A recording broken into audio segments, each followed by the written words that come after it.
समय है आज से 10 से 15 साल बाद का। कई सारे रिसर्च और एक्सपेरिमेंट्स करने के बाद हम फाइनली मार्स पे जा रहे हैं। मार्स का 6 महीने का लंबा सफर अब लगभग खत्म होने को है। क्या सच में मार्स अर्थ के जैसे लाइफ सपोर्ट कर पाएगा?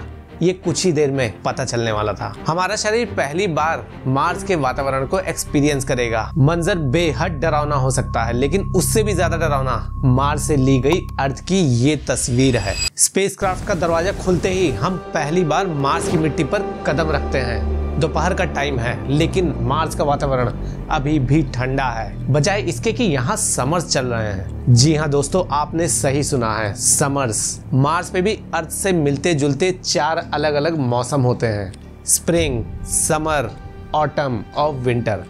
साल भर में मार्स पे मौसम बदलते रहते हैं, लेकिन मार्स पे एक साल 365 दिनों का नहीं बल्कि 687 दिनों का होता है। मार्स का एक दिन अर्थ से 40 मिनट लंबा होता है, यानी हमें मार्स पे एक दिन बिताने के लिए 24 घंटे और 40 मिनट रहना पड़ेगा। अभी का तापमान 21 डिग्री सेल्सियस है, लेकिन जैसे जैसे अंधेरा होगा पारा तेजी से लुढ़केगा। रात में यहाँ एवरेज टेम्परेचर्स -62 डिग्री सेल्सियस रहता है। यहाँ मिनिमम टेम्परेचर्स -153 डिग्री सेल्सियस तक रिकॉर्ड हुआ है। इतने कम टेम्परेचर में हमें रहने की आदत नहीं है। उत्तरी रशिया के एक छोटे से गांव ओइम्याकॉन में minimum temperature -67.7 degree Celsius record किया गया है, जहाँ 500 से ज्यादा लोग रहते हैं। लेकिन इससे कम टेम्परेचर में हमारे लिए परमानेंटली रह पाना बहुत मुश्किल होगा। इस ठंड में अगर हमारा शरीर एक्सपोज हुआ तो इंस्टेंट फ्रॉस्टबाइट के साथ हम हाइपोथर्मिया का शिकार हो जाएंगे, जिसका नतीजा बेहद घातक हो सकता है।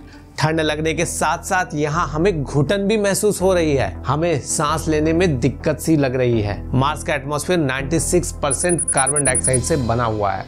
यहाँ पे ऑक्सीजन ना के बराबर है। अगर हमें जल्दी से ऑक्सीजन नहीं मिली तो हम हाइपोक्सिया का शिकार हो जाएंगे। इससे बचने के लिए ऑक्सीजन के सिलेंडर का इस्तेमाल करना होगा। फ्रेंड्स, यहाँ हेलमेट पहने रहना इसलिए भी जरूरी है क्योंकि मार्स पे 100 किलोमीटर प्रति घंटा की रफ्तार से धूल भरी आंधी चल रही है। ये आंधी प्लेनेट के एक बड़े हिस्से को कई हफ्तों तक धूल से ढके रहेगी। मार्स पे एक डस्ट स्टॉर्म्स इतने तेज होते हैं कि अक्सर इनको पृथ्वी पे बैठे ही टेलीस्कोप की मदद से देखा जा सकता है। अगर हम हेलमेट नहीं पहनते हैं तो ये धूल भरी आंधी हमारे लंग्स को नुकसान पहुंचाने के साथ साथ हमें अंधा भी कर सकती है। Space suit, rover, solar panel, equipments, हर जगह धूल की एक मोटी परत बन गई है। मार्स की धूल बहुत महीन होती है।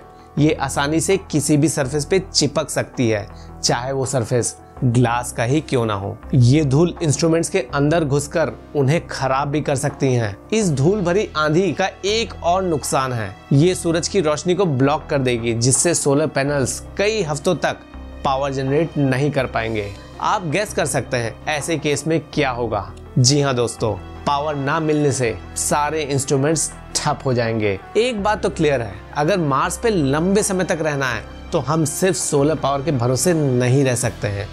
फिर क्या करें इस कंडीशन में? दोस्तों, मार्स पे लंबे समय तक रहने के लिए सोलर पावर के साथ साथ हमें न्यूक्लियर पावर का भी यूज करना पड़ेगा। वहां न्यूक्लियर रिएक्टर्स ले जाकर एक छोटा सा पावर प्लांट बना सकते हैं।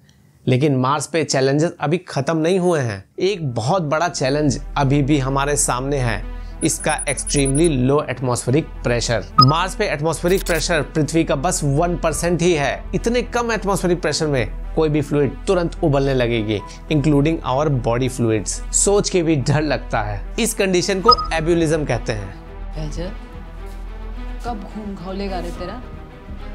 फैजल का खून उबले ना उबले, मार्स पे रहने पर हमारे शरीर का खून कुछ ही पलों में उबलने लगेगा। हमें तुरंत प्रेशराइज्ड सूट पहनने की जरूरत होगी। फ्रेंड्स, प्रेशराइज्ड सूट पहनकर हम लो atmospheric pressure, dust storms, hypoxia और कुछ हद तक एक्सट्रीम टेम्परेचर से बच तो जाएंगे, लेकिन अभी भी हमें एक सबसे घातक और सबसे मुश्किल चैलेंज को फेस करना बाकी है, जिससे बच पाना आसान नहीं होने वाला है। दोस्तों, अर्थ के चारों तरफ एक स्ट्रॉन्ग मैग्नेटिक फील्ड मौजूद है, साथ में इसका एटमॉस्फेयर भी काफी थिक है।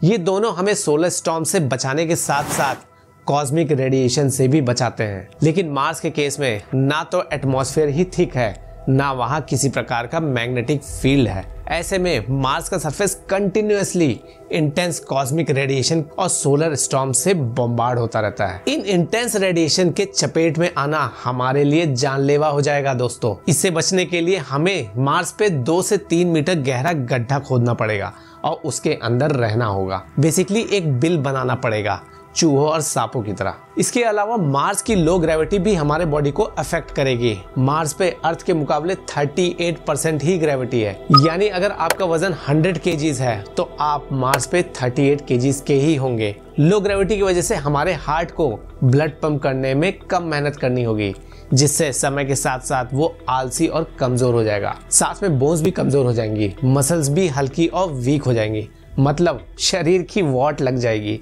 इससे बचने का सबसे अच्छा तरीका है एक्सरसाइज और जिम। लेकिन इसका ये मतलब नहीं है कि आप मार्स पे ही दौड़ लगाना शुरू कर दें। याद है ना, रेडिएशन की कृपा अभी भी बरस रही है। वैसे भी ये सारे लॉन्ग टर्म इफेक्ट्स हैं, हमें तो बस एक दिन ही रहना है। जिम करेंगे तो वहां साइट सीइंग कब करेंगे? दोस्तों, हमने अपना बिल बना लिया, स्पेस सूट भी पहन लिया। अब आइए दिन डूबने का इंतजार करते हैं।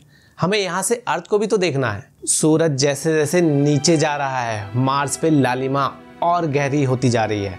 पूरा मार्स गाढ़े लाल रंग में दिख रहा है। डूबते हुए सूरज की रोशनी मार्स के डस्ट को स्कैटर कर रही है, जिससे इसका लाल रंग और भी गाढ़ा दिख रहा है। यहाँ ना कोई ट्रैफिक है, ना कोई आवाज। पूरा आसमान साफ साफ स्टार से भरा हुआ, और साथ में दिख रहे हैं मार्स के 2 छोटे छोटे मून्स, फोबोस और डाइमोस। दोस्तों, टेलीस्कोप से देखने पर दूर हमें एक छोटी सी चमकती हुई चीज दिखाई पड़ रही है। ये हमारी पृथ्वी है। मार्स पे पृथ्वी कुछ ऐसी दिखाई पड़ेगी। यकीन नहीं होता है, इस छोटे से डॉट में इतनी सारी जिंदगियां फल फूल रही हैं। कभी अर्थ को इस नजरिए से नहीं देखा। सच में मार्स पे एक दिन बिताना once in a life time experience होगा, बशर्ते आप पूरी सावधानी बरते। अब आप बताइए, मार्स को देखकर आपको क्या ख्याल आ रहे हैं? वैसे फ्रेंड्स, मार्स पे जाना इतना आसान नहीं होने वाला है। अगर हम इन सब इमीडिएट चैलेंजेस से बच भी जाते हैं, तब भी हमें लॉन्ग टर्म चैलेंजेस के बारे में भी सोचना होगा। चैलेंजेस जैसे साइकोलॉजिकल, इकोनॉमिकल, टेक्नोलॉजिकल। वहाँ क्या खाएंगे, कैसे रहेंगे, बीमार पड़े तो कहाँ जाएंगे, आइसोलेशन और डिप्रेशन से कैसे बचेंगे, इन सभी सवालों को एड्रेस करना बेहद जरूरी है। इन चैलेंजेस और उनके सॉल्यूशंस के बारे में हमने यहाँ डिस्कस किया हुआ है। बोरिया बिस्तर बांधने से पहले इनको जरूर देखिएगा।